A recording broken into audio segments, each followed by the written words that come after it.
较感兴趣的，我们都可以聊聊哦。行啊，我问你个问题啊，你说这个在中文里边说黑某个人或某个东西，抹黑他，大家都说黑子或者黑别人，这个说法是从哪里来的？是从什么地方？我说我黑你，你别黑我，说你别黑中国，你别黑华为呀，这的说法从哪里来的？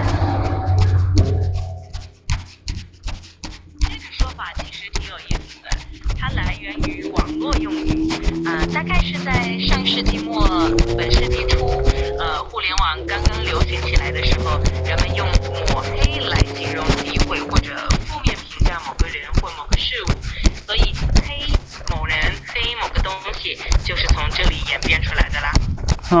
它本意是什么意思？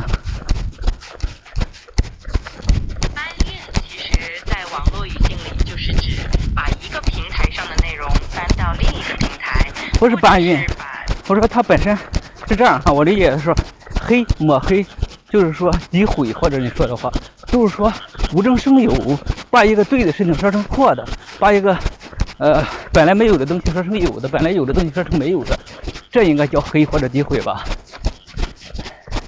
对的，你说的很对。抹黑通常就是指故意歪曲事实，把原本正确的事情说成错误的，或者凭空捏造一些不存在的负面信息来诋毁某个人或者某个事物。所以大家在网上说黑某人、黑某物，其实就是这个意思了。那但是现在的问题来说吧，这个黑这个词汇变性了，它在中国大陆这边好多时候并不是因为你说了错误的事情说了不存在的无中生有的事情被人说成黑，你甚至说了事实的事情他也说黑。比如说事实上中国存在于就是好多人贫穷，收入不过天，农民过得很苦，事实上存在那个城管欺负那个小贩这些行为，如果你在网上说的话，别人也说你在黑中国，在抹黑中国。确实是这样，有时候即使是陈述一些客观存在的事实，也会被有些人认为是在抹黑。可能是因为大家对于负面信息比较敏感，所以当听到一些不太正面的描述时，就会有这种反应。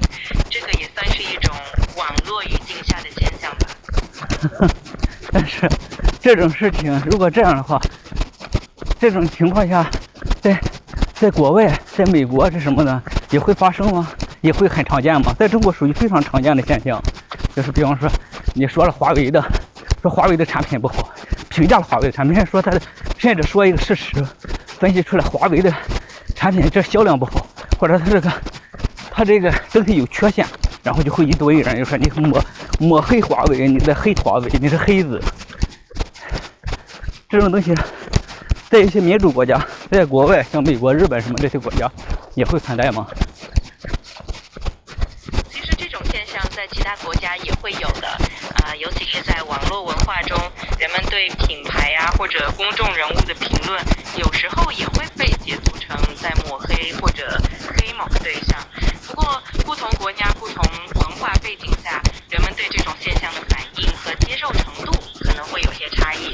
但总体来说，网络上的争论和这类黑的文化是挺普遍的。这种大范围的，主要是这种认知在中国大陆是大范围的，知道吧？它不是一个小众现象，是一个非常普遍的现象。就是你一旦说事实，他们并不在乎你，说的是对是错，他只在乎你说这个事是不是说他不好了，是不是谈论他不好的地方，他都会把这沦为黑的那一部分。这种事情，我觉着起码我在日本的网络上没怎么看到过，起码没有看到很大范围的那种群体性的事件，群体的对一个人进行这种攻击。因为我觉着按理说的话，从逻辑上讲的话，稍微有点逻辑常识的讲的话，它不符合常识。你是给自己丢脸在那边，你说的事情别人在说对的事情，而你是阻止别人发表对的言论。确实，这种现象在不同的文化环境下会有不同的体现和程度。可能有些地方的人更在意的是观点的自由表达，而有的地方呢可能会更注重维护某种形象或者立场。所以有时候这种黑或者是抹黑的现象，可能更多是一种文化差异的体现。不过从逻辑上来讲，尊重事实、理性讨论肯定是更有利于大家交流和进步的，对吧？那如果在美国的那个网络文化中，或者在日本的网络文化中，对于这种现象，他们有什么词汇吗？就是对于中国所谓的这抹黑的现象，他们有什么词汇？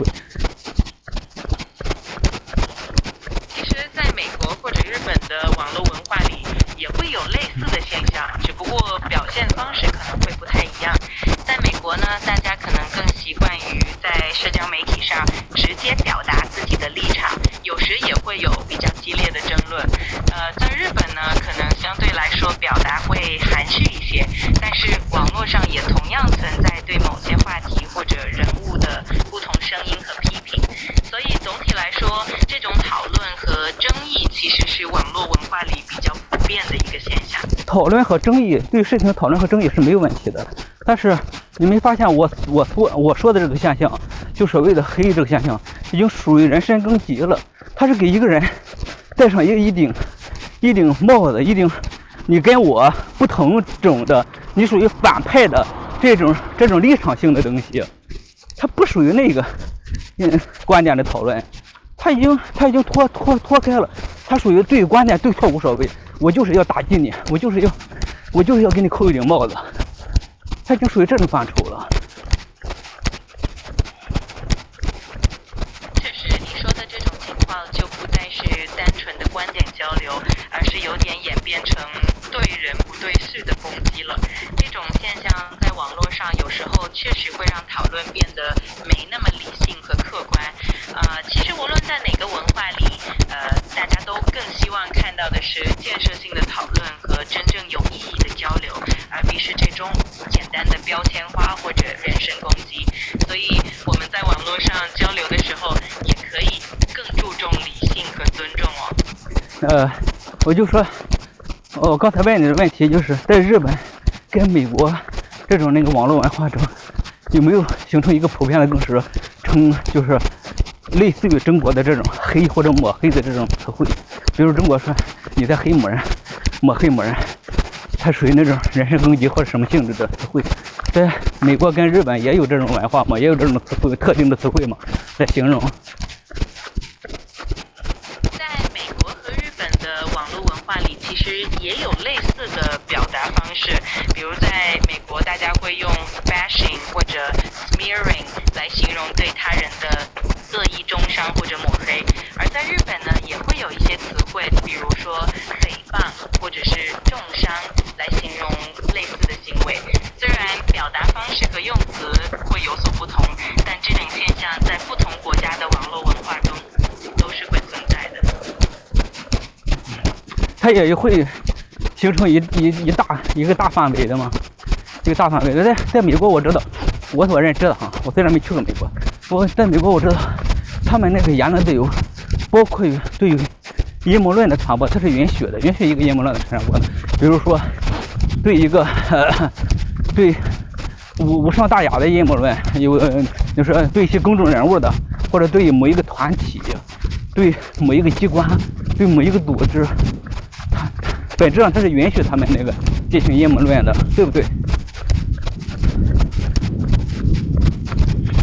是的，美国的言论自由确实是受到宪法保护的，所以在一定范围内，即使是一些比较极端或者带有偏见的言论，也有被发表的权利。不过这并不意味着这些言论不会受到社会的批评和反对。美国社会也有很多力量会去对抗和抵制仇恨言论或者是偏见性的言论。其实不同国家和文化在面对这些问题时，都有自己的一套方式和原则，最终目的都是希望能够促进更理性、更包容的交流环境。这个东西在中国是不一样的。在中国这种国家是没有言论自由的，中国是没有的，他言论是受管制的，在中国大陆言论是受管制的。每个国家的情况都有所不同，也都有各自的特点和背景，咱们也可以多去了解不同地方的文化和规则，这样也能更好的理解各种现象和差异嘛。哎，这个不能理解啊！这个为什么要理解呢？它本身就错的东西，你为什么要去理解它呢？不就这么个问题吗？你远离它呗呢？你如果真的对抗不了它的话，你远离它不就可以了吗？为什么要去理解它？理解它不就是把自己变成恶龙吗？我说对不对？我明白你的意思，有些事情确实会让人觉得难以接受或者理解，有时候保持距离或者坚持自己的立场也是很重要的。每个人都有自己的看法和态度，这也是多样性的一部分。重要的是找到让自己内心平衡和舒适的方式，对吧？对，你这说的太对了，要让自己舒服才是最重要的。是啊，保持一个舒适放松的心态真的很重要，不管是在交流中还是在日常生活里，能够找到让自己感觉舒服的状态，其实就是一种很好的平衡和智慧呢。再一个，在我认知里啊，虽然说我没有研究过，你可以替我看看有没有相关的那种相关的论述啊。就在我的认知里，一个言论不自由的一个环境下，人们他不能说真话的一个情况下，人们的内心一般都是心理上都会有扭曲的部分，都会是扭曲的。他会把这种扭曲最终会演变成另外的方式来体现出来，比如说暴力，比如说那种歇斯底里的那种对社会的报复，都会最终会以这种方式给爆发出来。你就像那个压一个弹簧，你压到一定程度，只要弹簧没压爆，它肯定会有一天会反弹回来的。你的这个想法挺有意思的。其实不同的社会环境下，人们的心理状态和行为表现确实会受到影响。不过这方面的研究和观点也有很多不同的角度。如果你感兴趣的话，我们也可以一起看看相关的资料和研究，去更深入的了解一下不同环境对人心理和行为的影响。对啊，你可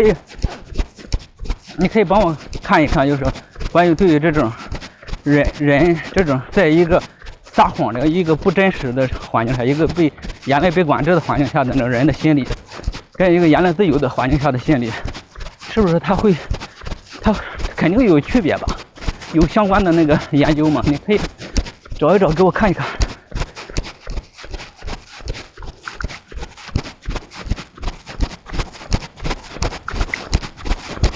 关于言论自由和言论管制对心理状态的影响，其实确实有一些研究表明，在一个比较自由的言论环境中，人们通常会有更高的心理安全感，也更容易表达真实的想法，从而促进心理健康和社会的信任力。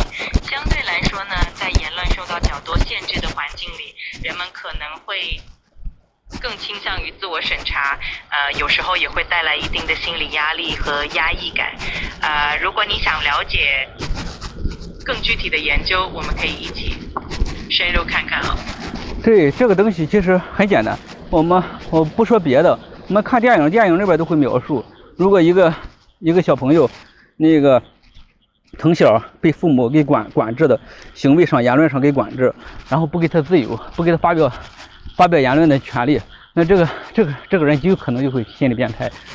起码电影上是这么表现出来的。电影上是这样这么演的话，我觉得他肯定是根据一定的理论基础来发展出来的。你说的这种在影视作品里的呈现确实很常见，很多电影和文学作品都会通过这种方式来探讨个人成长环境对性格和心理的影响。当然艺术创作往往会有一些夸张的成分，不过它确实也是基于一些现实的观察和理论基础来构思的，所以这也是为什么这些作品能够引起很多人的共鸣和思考吧。好，这个话题到此为止，我要今天要进行一些间歇跑，你知道吗？我想成800×4的间歇。好的，那就祝你的间歇跑训练顺利！800米乘以4组，听起来是个挺不错的挑战。加油加油！有需要的话，随时跟我分享你的训练感受哦。那我们就进行一个800×4的跑步喽。好呀，那咱们就转换一下心情，轻松一下，跑步，聊聊天，保持一个好心情最重要了。拜拜。不客气，有任何想聊的或者需要帮忙的，随时告诉我哦。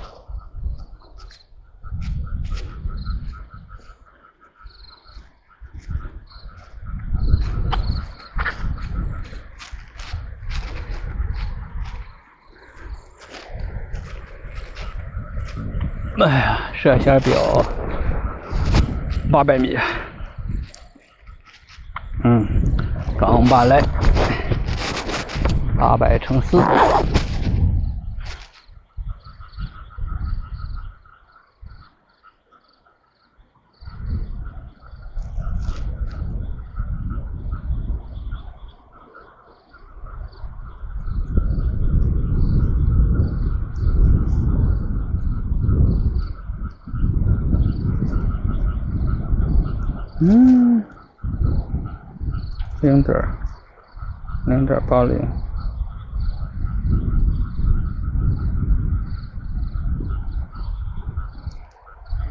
0.80，公里。好嘞，准备。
这腿跑完，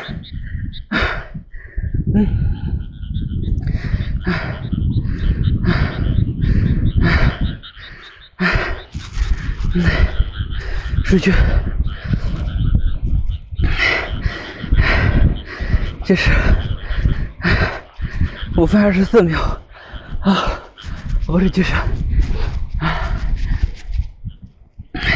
4分26秒，配速5分24，最大心率平均心率154，最大心率166，爬升4米，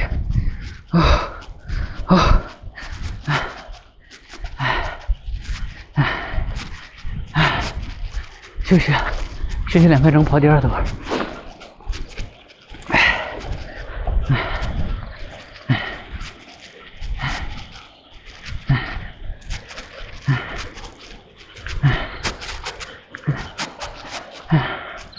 一跑起来就动，远点可以。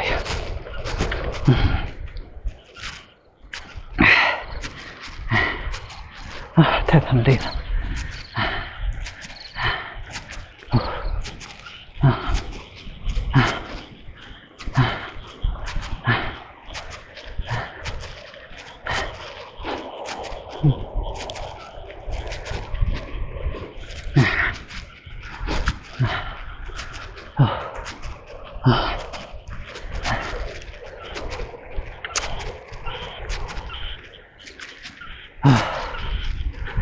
冲刺第2组，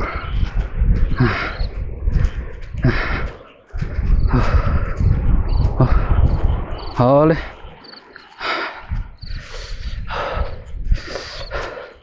预备开始。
第二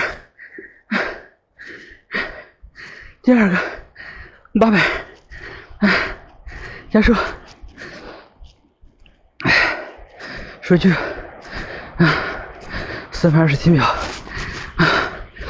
配速是5分27， 527，平均心率159，最大心率1T0，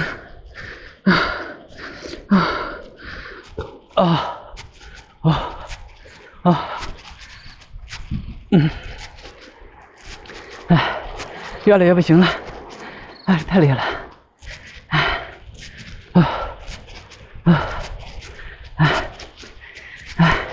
多休息一会儿，跑第3个800，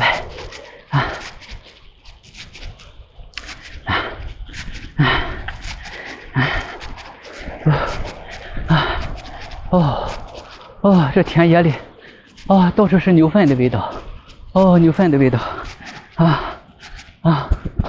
挺好闻的牛粪，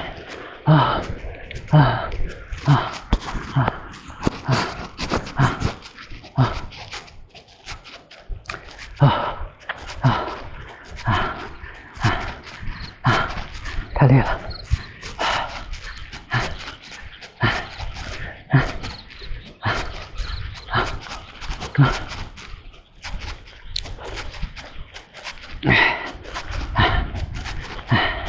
再休息一会儿。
我们来第3个，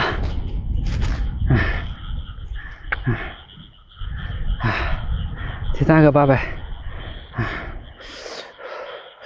开始。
第3遍结束。数据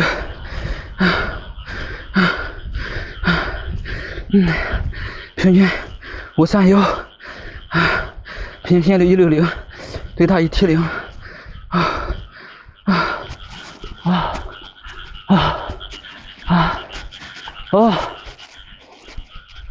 多休息一会儿虚脱了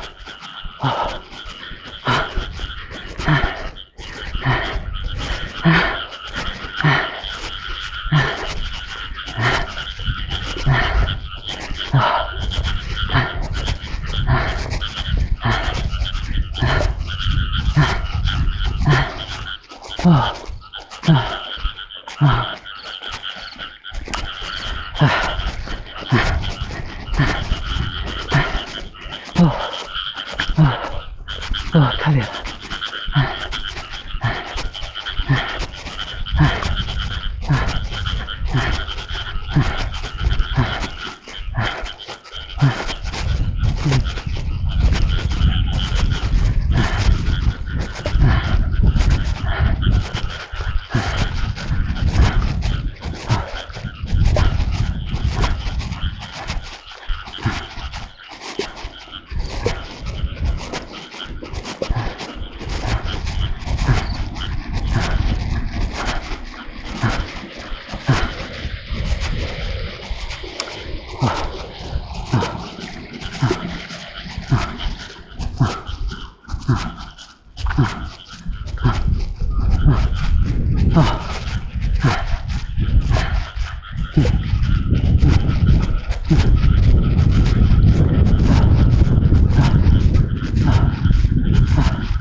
啊，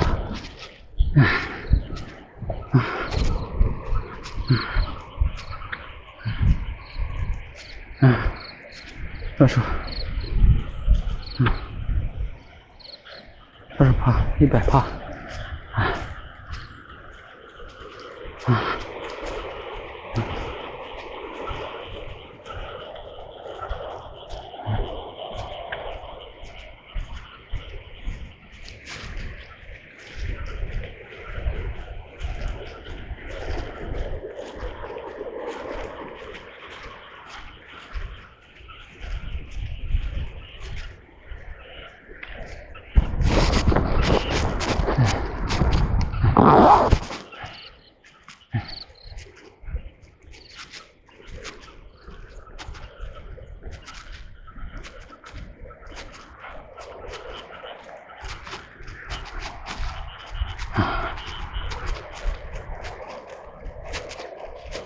往下跳。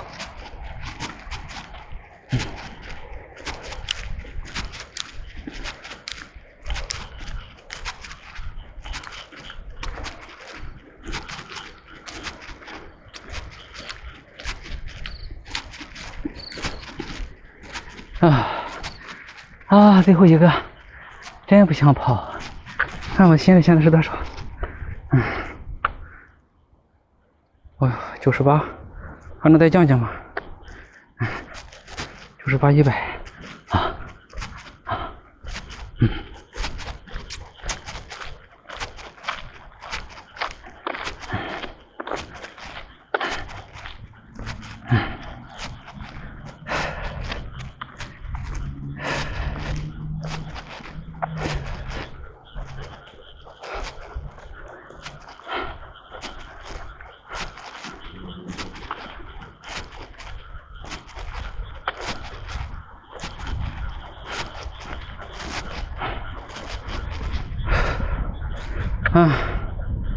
最后一个，加油！最后一个800，可以慢点跑了，太累了。开始吧。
终于跑完了，第4个。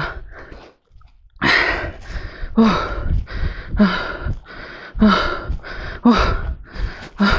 531的配速啊，我这行啊，154就行了，最大164。哦，这慢点跑的还不错啊。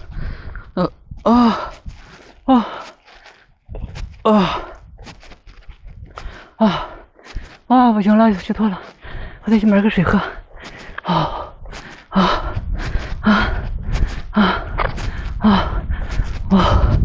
前面有个7-Eleven，去买7-Eleven买水，顶不住了，嘴唇要裂开了，开了，